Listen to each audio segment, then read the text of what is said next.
ఓం నమో భగవతే వాసుదేవాయ. వైశాఖ పురాణం రెండవ అధ్యాయం.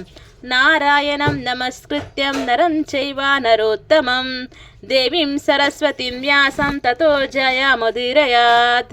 వైశాఖ మాసమున చేయవలసిన వివిధ దానములు, వాని ఫలితములు. నారద మహర్షి అంబరీష మహారాజుతో మరలా ఇట్లనెను. అంబరీష మహారాజా వినుము. విష్ణు ప్రీతికరమగుటచే మాధవ మాసమని వైశాఖమునందును వైశాఖ మాసంతో సమానమైన మాసం లేదు. కృతయుగమంతటి ఉత్తమ యుగము లేదు. జలదానంతో సమానమైన దానము లేదు. భార్య సుఖంతో సమానమైన సుఖము లేదు. వ్యవసాయం చేయుట వలన వచ్చు ధనమునకు సాటి అయిన ధనము లేదు. జీవించుట వల్ల వచ్చు లాభమును సమానమైన లాభము లేదు. నిరాహారముగా చేసిన తపమును మించిన తపము లేదు. దానము చేయుట వలన వచ్చు సుఖమునకు చాటి అయిన సుఖము లేదు. దయా సమానమైన ధర్మము లేదు. కంటితో సమానమైన కాంతియును లేదు. భోజన తృప్తితో సమానమైన తృప్తి, వ్యవసాయముతో సమానమైన వ్యాపారం, ధర్మ సమమైన మిత్రుడు, సత్య సమమైన కీర్తి లేవు. ఆరోగ్యంతో సహజమగు అభివృద్ధి, శ్రీ మహావిష్ణు సముఖుడైన రక్షకుడు వైశాఖ సమానమైన మాసము లేవని కవులు వర్ణించుచున్నారు. శేషసాయియగు శ్రీ మహావిష్ణువుకు వైశాఖ మాసము మిక్కిలి ప్రియమైన మాసము. ఇట్టి మాసమును వ్రతమును పాటింపక వ్యర్థముగా గడిపిన వాడు ధర్మహీనుడగుటజే కాదు, పశుపక్షాది జన్మల నందుచున్నను. వైశాఖ మాస వ్రతమును పాటింపని వాడు చెరువులు త్రవ్వించుట, యజ్ఞయాగముదులు చేయుట మున్నగు వాని ఎన్ని ధర్మములను చేసినను వైశాఖ మాస వ్రతమును పాటింపనిచో ఇవి అన్నియును వ్యర్థములగునువి. వైశాఖ వ్రతమును పాటించడానికి మాధవార్పితమును గావించి భక్షించే ఫలాదులకు శ్రీ మహావిష్ణువు సాయుధ్యము కలుగును. అధిక ధన వ్యాయముచే చేయగల వ్రతములెన్ని అయినను అట్లే శరీరమునకు క్షేమములు కలిగించు ఎన్నో ఉన్నవి. ఆ వ్రతములెన్నయో ఉన్నవి. ఆ వ్రతములన్నీ తాత్కాలిక ప్రయోజనములు కలిగించును. అంతేకాదు పునర్జన్మను కలిగించును, అనగా ముక్తినియ్యవు. కనుక నియమపూర్వకమైన వైశాఖ మాస ప్రాతకాల స్నానము పునర్జన్మను పోగొట్టును, అనగా ముక్తినిచ్చును. ఎన్ని దానములు చేసినచో వచ్చు పుణ్యము, సర్వతీర్థములయందు స్నానము చేసినా వచ్చు పుణ్యము వైశాఖ మాసమున జలదానం చేసినంతనే వచ్చును.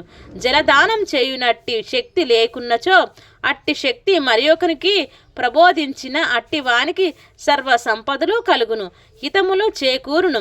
దానములన్నిటికీ ఒక వైపునకు జలదానమును మరియొక వైపును ఉంచి తూచినచో జలదానమే గొప్పది అగును.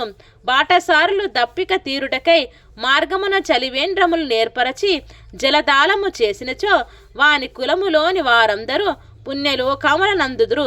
జలదానం చేసిన వారు విష్ణులోకమునందుదురు. చలివేంద్రము ఏర్పరచే బాటసారులు సర్వదేవతలు పితృదేవతలు అందరూను సంతృప్తులు ప్రీతి నంది వరములు ఇవ్వురు. ఇది నిస్సంశయముగా సత్యము సుమా. దప్పిక కలవాడు నీటిని కోరును, ఎండ బాధపడిన వాడు నీడను కోరును, చెమట పట్టిన వాడు విసురుకొనుటకు విసనకర్రను కోరును. కావున వైశాఖ మాసమున కుటుంబ సహితుడైన బ్రాహ్మణునకు జలమును, గొడుగును, విసనకర్రను దానమియ్యవలను. వీటితో నిండిన కుండమును దానమియ్యవలను. ఇట్లు దానము చేయని వాడు చాతక పక్షియే జన్మించును. చాతకమును పక్షి భూస్పర్శ గల నీటిని త్రాగినా చనిపోవును. కావున మబ్బు నుండి పడుతున్న నీటి బొట్టులను కింద పడకుండా ఆకాశముననే త్రాగి ఉండును. ఆ నీరే వానికి జీవనాధారమై ఆహారమని కవులు వర్ణింతురు. దప్పిక కలవానికి చల్లటి నీటిని ఇచ్చి ఆదరించిన వానికి కొన్ని రాజసూయ యాగములు చేసినంత పుణ్యఫలం కలుగును. ఎండకు అలసిన వానికి బ్రాహ్మణునకు విసనకర్రతో విసిరి ఆదరించిన వాడు పక్షిరాజై త్రిలోక సంచార లాభమునందును. అట్లు జలము నీయని వారు బహువిధములైన వాత రోగముల నంది పీడింతుడు అగుదురు. ఎండకు అలసిన వానికి విసురుటకు విసనకర్ర లేనిచో పై బట్ట ఉత్తరీయంతోనైనను విసిరవలను. విసిరినవాడు పాప విముక్తుడై విష్ణు సాయుధ్యము నందును. పరిశుద్ధమైన మనస్సుతో భక్తితో తాటియాకు విసిరిన కర్రను ఇచ్చినను సర్వ పాప విముక్తుడై బ్రహ్మలోకము పొందురు. అలసటను వెంటనే పోగొట్టునట్టి విసనకర్రను ఇయ్యని వాడు నరకలోక బాధల నంది భూలోకమునకు పాపాత్ముడై జన్మించును. గొడుగును దానం చేసినచో అతి భౌతిక ఆది దైవిక ఆది ఆత్మక సుఖములు నశించును. విష్ణుప్రియమైన వైశాఖమున గొడుగు దానమియ్యని వాడు నిలువు నీడలేని వాడై పిశాచమై బాధపడును. వైశాఖ మాసమున పాదములకు చెప్పులు దానమిచ్చినవాడు